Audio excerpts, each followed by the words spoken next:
Hello and welcome to Week 2 Challenge Chat. One of the challenges we are doing for 2020 is found in the book Less Stuff, More Life by Amy Marion. And the other challenge is by Taylor Flannery, the 52-week Organized Home Challenge. The links are below in the description. Hi, I'm Janae and I teach productivity that sticks. If you're interested in planning your perfect life, be sure to subscribe so you don't miss a thing. So last week from Amy, the challenge was stop wishing things were different. To change the things we don't like, we needed to make goals. I've got a goal setting video all made for you where I went over my goals for this year, 2020. The declutter challenge was to declutter and clean your sink and kitchen counters. So the bonus challenges were write your New Year's goals, which we already covered. And if you need help with that, please watch that video. And I've got a couple of videos in the channel. I'll link those as well that can help you set your goals. And the other challenge that I wanted to follow up that I did not put in last week's was to create a kitchen cleaning routine. We've been working on this for the last couple of months as I've been training the kids on how to do chores and household maintenance. So we've got a pretty good schedule now. I made a point to write the schedule down and get it into my planner. And this is the old one. Write it down, which means it's not going to be perfect all of the time. Most kitchen counters aren't. I mean, once you clean it up, 10 minutes later, it is a disaster again. And that's okay. It just means you're living in it and you're using it and you're working in it. The thing is, if you don't regularly clean it off, you'll never be able to disinfect underneath. It's like what I call healthy clean, because you know that it is clean underneath. And so as you're working in it, you need to have a routine that you're going to regularly clean it up. Some people recommend twice a day. The way our family works with our schedules, the way they are, the routine that we've adopted is the kids with daddy empty the dishwasher, they load the dishwasher, and they'll wash any hand dishes. During the day, I'm trying to keep up with the kids and make sure that they're learning how to put their dishes in the dishwasher. But it's not like panic, if they leave a dish out or anything. It's more of training them to keep up after themselves. It's not like I have to clean every time there's one little thing on the counter. No, there's a lot more important things than cleaning the kitchen counter so it's perfect all the time. What I'll do in the evening is I'll just clear all of the counters off. I will put all of the dishes away. I'll clean the counters and I'll disinfect them if I need to. I usually disinfect them at least once a week. And I will start the dishwasher. That way it's ready for the kids to take care of in the morning. So as far as clearing the counters go, I only worry about it once a day. So let's move on to this week, week 2. Amy's Simple Life Challenge is breakfast. Breakfast is important. If you skip breakfast, you may think that you're skipping the calories that were involved with breakfast, but actually you're setting yourself up for failure later on. Either you'll be hungrier after lunch or after dinner. If you are trying to lose weight, breakfast is important for resetting your leptin levels. Ghrelin is the hormone that makes you hungry. Think of making your tummy growl, ghrelin. And leptin is the one that makes you feel full.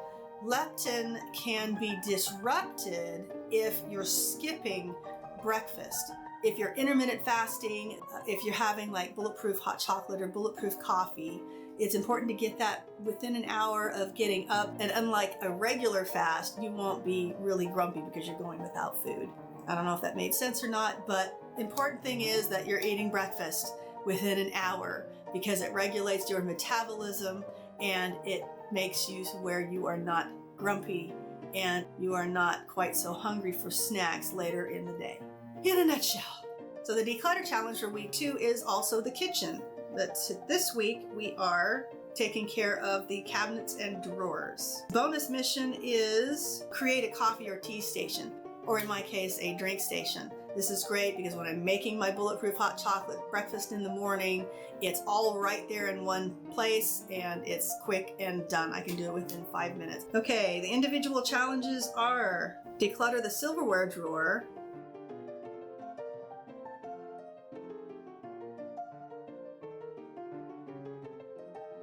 declutter any other kitchen utensils and knives,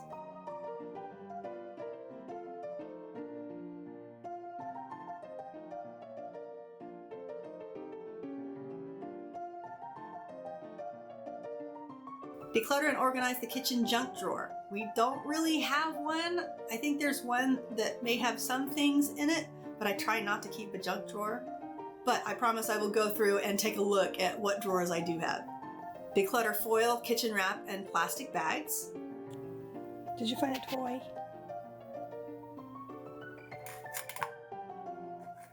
She went into the cabinet and got that. All right, I'll leave you and your hockey puck alone. What are you guys doing?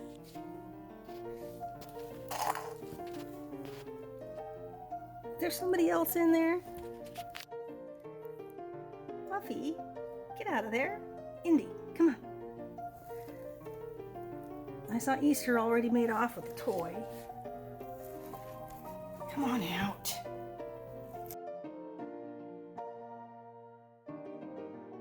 Declutter food storage containers. I love containers. I admit I have a weakness. I love my containers.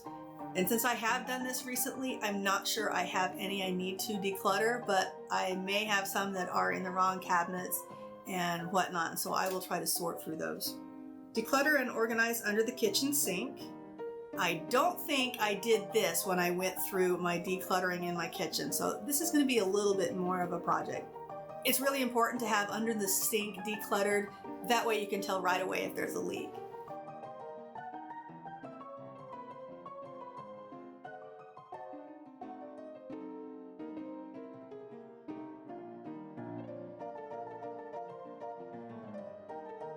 And the last one is declutter and organize pots, pans, and lids. I do have a problem with this one. I've got it pretty well decluttered as it is, but I don't have enough room for one of my large pans, and I haven't figured out any place to hang this thing. So this one, if I can figure out a different place to put this pan, that would be a challenge for this kitchen and for this week. So I hope that you have taken part. Let me know how you did last week. And if you're just joining us, welcome. And make sure you check down below for the 2 links that our weekly challenges are based on. I'd love for you to join me as I am decluttering my house and my life for 2020.